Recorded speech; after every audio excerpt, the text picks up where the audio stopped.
Dá para imaginar uma fábrica de automóveis totalmente movida pela energia do vento. No Cidades e Soluções você vai conhecer uma montadora de veículos que utiliza 100% da energia eólica, e não é pouca coisa não. A quantidade de energia usada aqui é suficiente para abastecer uma cidade de 35 mil habitantes. E que tal uma fábrica de cosméticos totalmente movida a energia solar? Ela já está em funcionamento no interior de Minas Gerais. Um brinde à vinícola gaúcha que tornou-se autossuficiente em energia graças às placas solares.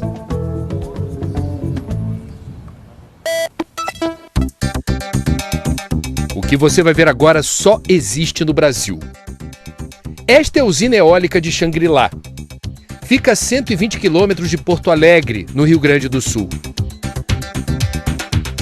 São ao todo 9 aerogeradores, cada um deles com 94 metros de altura, o equivalente a um prédio de 30 andares. Olha que legal!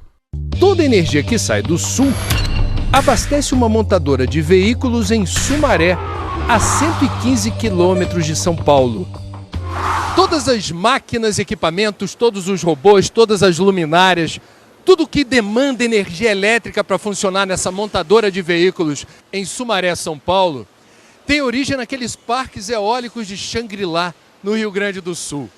E não é pouca coisa não, hein? Graças à força do vento, é possível produzir aqui 560 veículos por dia. É energia suficiente para abastecer uma cidade de 35 mil habitantes. Mas e se não ventar o suficiente? Será que a montadora já ficou na mão? Apesar de nós termos inaugurado no novembro de 2014 e nós temos um pouco mais de um ano e meio de operação, o ano de 2015 mostrou perfeitamente que o nosso projeto, com todos os nossos cálculos, estavam corretos. Praticamente, apesar da velocidade do vento estar em torno de 20, 25% mais baixo do que o projeto, isso em função do efeito El Niño, mas mesmo nessa condição, praticamente toda a energia dessa fábrica do ano passado foi gerada lá em Xangri-Lá. Houve mês que vocês tiveram excedente de energia? Sim, sem dúvida nenhuma. Nós disponibilizamos essa energia para o mercado. Venderam? Vendemos. Acabou dando certo até do ponto de vista econômico? É, um pouquinho, apesar de que isso não é o escopo nosso. Toda a energia produzida em Xangri-Lá é despachada para a distribuidora local de energia e gera um crédito. Se faltar vento, a montadora é obrigada a comprar energia extra.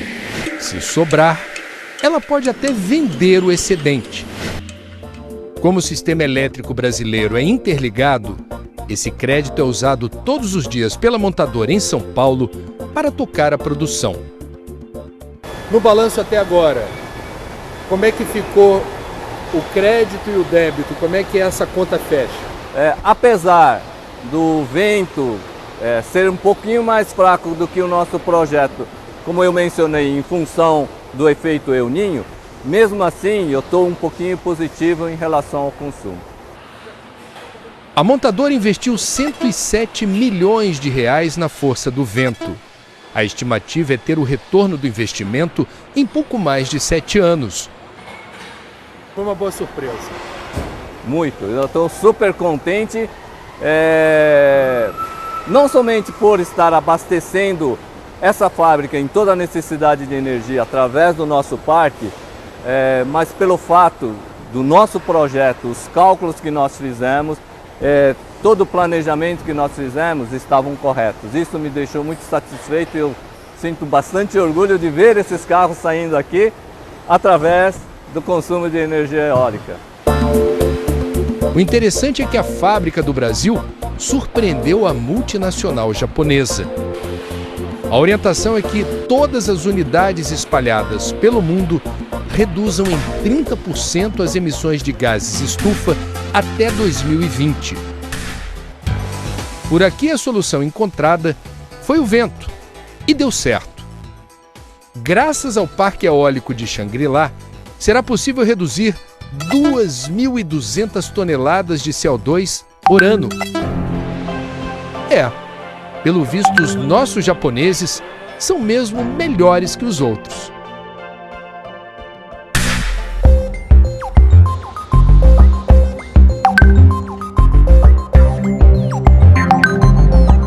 Este é um dos maiores telhados solares do Brasil. Estamos em Alvinópolis, cidade que fica a 160 quilômetros de Belo Horizonte.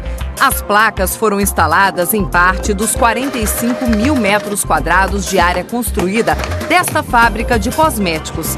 Numa região que tem sol e calor praticamente o ano todo, o dono da indústria resolveu investir nessa fonte de energia limpa e renovável para se livrar do pesadelo dos apagões.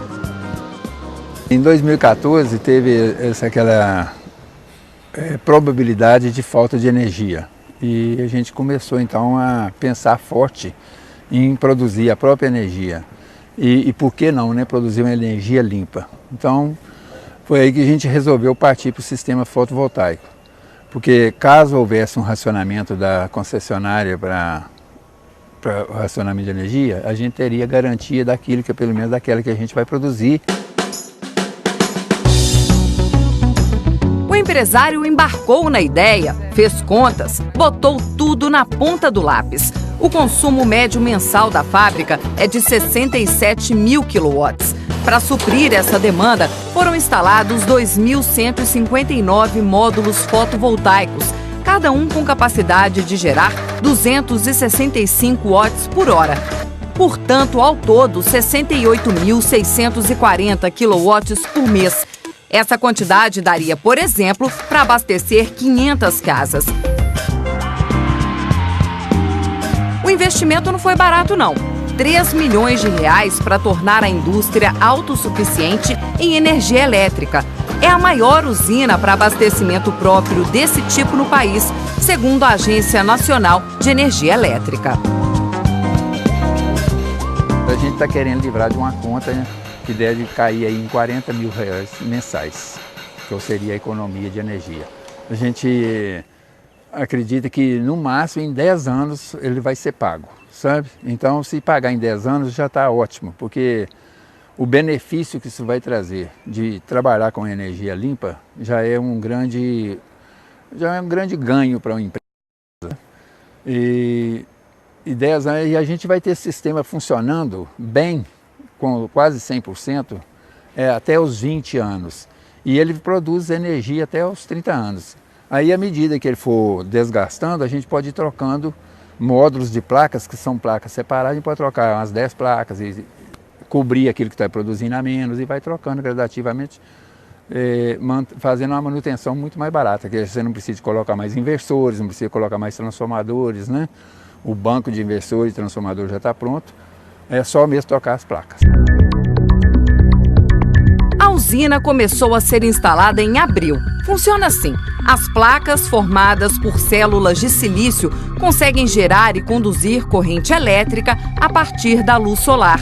Depois, essa corrente passa pelos inversores. São equipamentos que deixam a energia fotovoltaica no mesmo padrão da rede elétrica das ruas.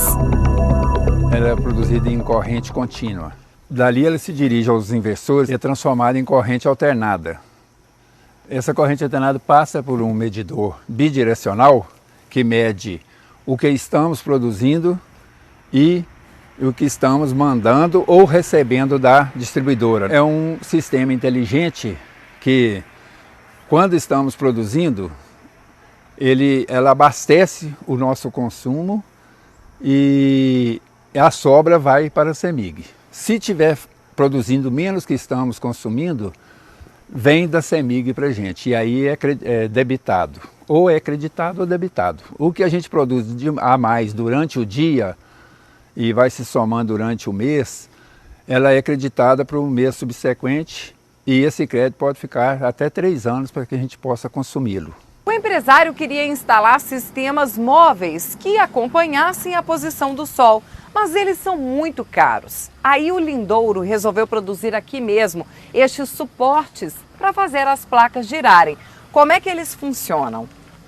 Cristiano, esses suportes funcionam da seguinte maneira. A gente fez 4 suportes, onde você colocado 10 placas em cada uma, 10 placas solares em cada uma. Vai ter um motor.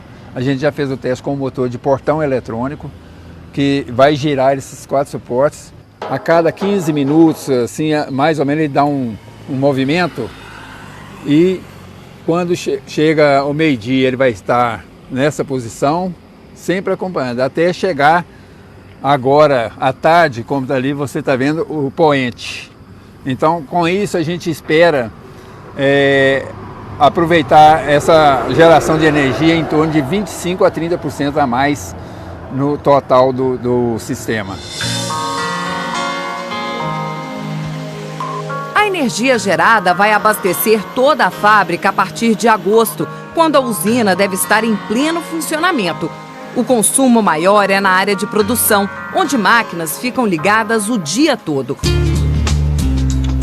Esteiras, agitadores, misturadores, equipamentos que processam as matérias-primas e as transformam no produto final da indústria. Shampoos, condicionadores, máscaras de cabelo. A indústria ainda está investindo em alternativas para tentar reduzir o consumo de energia. Por exemplo, está dando adeus a 2.000 lâmpadas fluorescentes. Elas estão sendo substituídas pelas de LED. O investimento é de R$70 mil, mas os técnicos dizem que compensa. Por quê, Claudinei? A gente utiliza lâmpadas fluorescentes de 40 watts e estão sendo substituídas pelas LED de 19 watts. Ela tem uma duração de 3 anos de garantia, enquanto as lâmpadas fluorescentes giram em torno de 1 ano. Com a instalação das lâmpadas de LED, a gente tem a expectativa de reduzir em 10% do consumo total de energia da empresa. E para tentar reduzir o consumo ainda mais, novos misturadores estão sendo comprados. Eles são mais modernos e gastam 30% menos energia que os antigos. Nos intervalos dos funcionários, a norma é apagar as luzes de todos os setores. Alguns telhados da fábrica estão recebendo uma camada de poliuretano expansivo, material que funciona como isolante térmico e diminui o calor nas áreas de trabalho. Assim, ventiladores e ar-condicionado podem ficar mais tempo desligados. A preocupação da empresa com o meio ambiente não é de hoje. Ela já vem mantendo há muito tempo um trabalho de recuperação de nascentes. Esses arredores que vocês estão enxergando aqui eram tudo pasto de boi. A gente adquiriu em torno da fábrica e tirou, não tem mais boi, está deixando o mato reconstituir. Nós fizemos aqui 11 lagoas, onde que a gente evita que dê enxurradas grandes, enchentes, ele contém a água de chuva e ela vai vazando aos poucos. E com isso essa zona da lagoa mantém o nosso lençol freático, que abastece o nosso poço artesiano. Sabe? Então são essas atitudes. Além disso, nós temos um tratamento também de água de esgoto, que a nossa água hoje é água de reuso. Agora, com a usina de energia, Lindouro dá mais uma valiosa contribuição para preservar nossos recursos naturais. É contribuir para a própria existência da geração que vai nos suceder, sabe? Meus filhos, meus netos, bisnetos, sabe? Acho que quem não fizer isso hoje, em empresa, empreendimentos que não se pensarem daqui para frente desse jeito, vão sair do mercado daqui a um tempo, sabe? Eu acho que tudo caminha para esse lado. A gente já, querendo ou não, a gente já traz impacto para o meio ambiente. Só de existir a gente já traz impacto no meio ambiente. Então eu acho que a obrigação da gente, querendo ver que esse mundo pode ter jeito, é a gente contribuir. Não só pensando no capital. Se você for pensar em capital, muita gente não tem coragem de fazer uma usina dessa.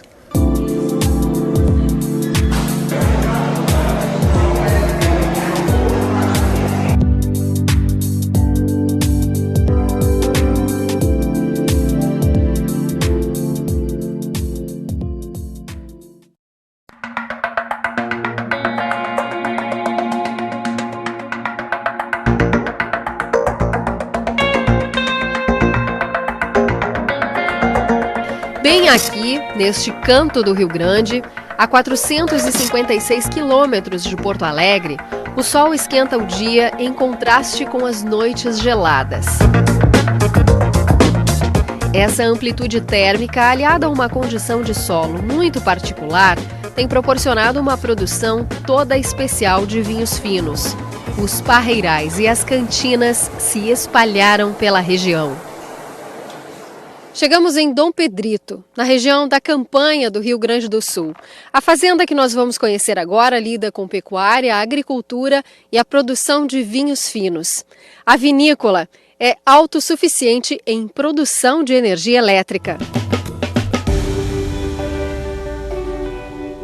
Os estudos aqui revelam que a radiação solar é maior do que a mais ensolarada região da Alemanha, por exemplo, onde o uso da energia fotovoltaica é bastante difundido.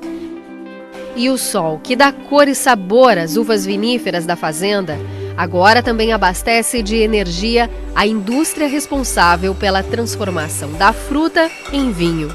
Desde 2011, estamos perseguindo a geração de energia limpa e geração própria, energia própria.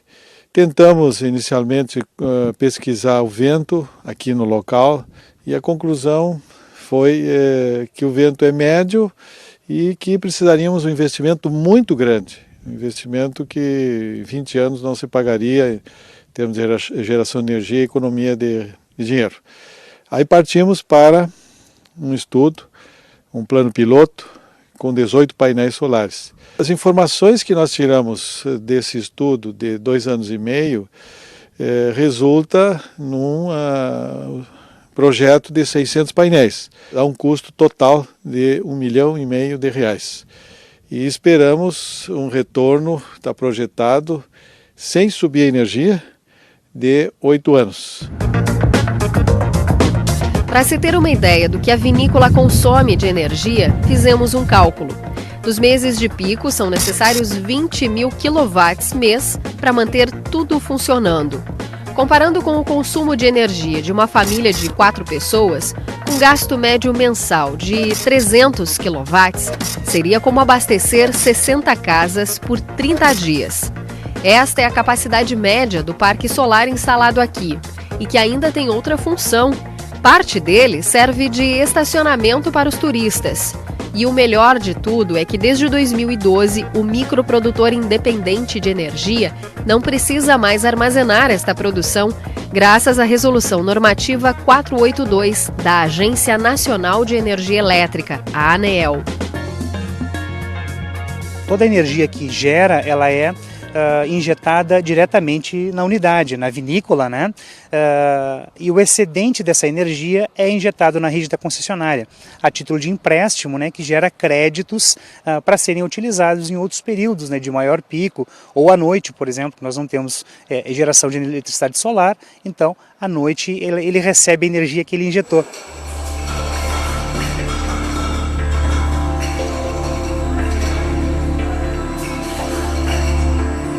Todos os motores que impulsionam a produção do vinho são movidos à energia solar. Quando a uva chega na vinícola, os grãos são separados do cacho e seguem por uma esteira até os tanques de esmagamento e fermentação. Aqui o frio precisa ser constante e o setor que mais gasta energia na vinícola é o controle da temperatura. O vinho ainda passa por várias etapas: filtragem, oxigenação, engarrafamento, rotulagem. Até quando está descansando, há demanda de energia. Daqui saem 150 mil garrafas por ano. E a iluminação também é garantida com luz do sol. Aqui nós estamos na área concentrada dos tanques, inicialmente os tanques de fermentação, que aparece aqui a parte de cima, e aqui os tanques de estabilização. E cada tanque desses tem uma refrigeração individual, que é regulado automaticamente. Então é um ambiente que sempre tem que estar numa temperatura também controlada, em torno de 15 graus, 16 graus, o ambiente como um todo. E um ambiente grande desses aqui precisa equipamentos para isso. Os módulos fotovoltaicos ocupam 1.020 metros quadrados de área e foram divididos em 2 espaços. Ao lado do complexo enoturístico, eles são aproveitados também como estacionamento. Mais atrás, foram colocados em estruturas mais baixas, apenas para a finalidade da geração de energia. A inclinação é norte e a angulação 31 graus. O que determina esta angulação é o paralelo onde são instalados. Tudo o que acontece da geração até o consumo é monitorado. Tem um sistema de monitoramento do que está sendo produzido lá fora, pelos 600 painéis solares, e aí tem várias informações que são fornecidas, né? Tanto o que é produzido no dia, a média, na semana, no mês, ao ano, e sistema de gráfico também, e tem um outro momento aí que também apresenta quanto de carbono não foi emitido para a natureza, quanto de reais eu já economizei produzindo energia própria. Além de economizar com a geração da energia, deixar de colocar gás carbônico na atmosfera, o mercado consumidor é muito simpático a esse tipo de iniciativa. Então essa é uma tendência que a gente sente, eu sinto sempre no corpo a corpo com os clientes, com os revendedores de vinhos também, os proprietários de lojas e restaurantes, essa preocupação da gente manter o nosso planeta preservado, da gente diminuir o máximo da emissão de gases no planeta e de utilizarmos de técnicas de sustentabilidade, não só aqui na indústria, como no vinhedo também, como a gente emprega. A maior maravilha, quando eu cheguei e olhei, eu disse, puxa vida, temos uma energia solar bastante intensa. Depois, olhando como funciona aqui, é necessária porque é uma energia limpa, não polui absolutamente nada e de graça, em tese, né? Porque é o sol que nos dá essa energia. Fantástico, fantástico. Além da gente perceber a economia da própria empresa nisso, a gente vê a evolução da gente realmente preservar o nosso ecossistema como um todo, né? Porque no fundo a gente está preservando todo o ecossistema. Eu fiquei muito encantada porque, olha, no Rio Grande do Sul nós temos um sistema desses, eu acho que não tem coisa melhor.